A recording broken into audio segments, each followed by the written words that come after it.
Hi, it's me. Watch me assemble this image I got from Cricut Design Space, which turns out to be a really cool cauldron. Cricut Design Space often has some really cool stuff, and I've learned that it's what you make it or how you assemble everything that makes it look cool.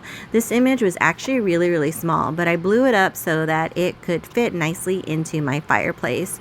With the creative use of some foam tape, like you'll see me use a bunch of it here, you will see that it gives it a little bit more of an oomph and dimension. So I think I am officially addicted to foam tape.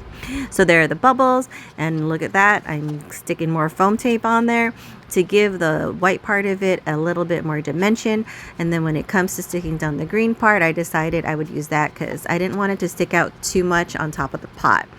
These are little bubbles that get stuck around it, and between each one of those layers, of course I use foam tape because why not? I'm addicted to this stuff.